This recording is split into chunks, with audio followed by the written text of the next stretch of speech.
পুরুষ এলিফ্যান্ট সিলের দৈর্ঘ্য 20 থেকে 23 ফুট পর্যন্ত হতে পারে এবং ওজন 2 থেকে 4 টন অর্থাৎ 2000 থেকে 4000 কেজি পর্যন্ত হতে পারে।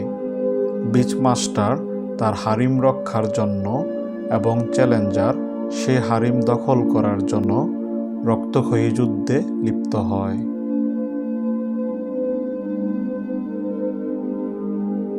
এলিফ্যান্ট সিলকে এলিফ্যান্ট সিল বলা হয় মূলত তাদের বিশেষ শারীরিক বৈশিষ্ট্যের কারণে।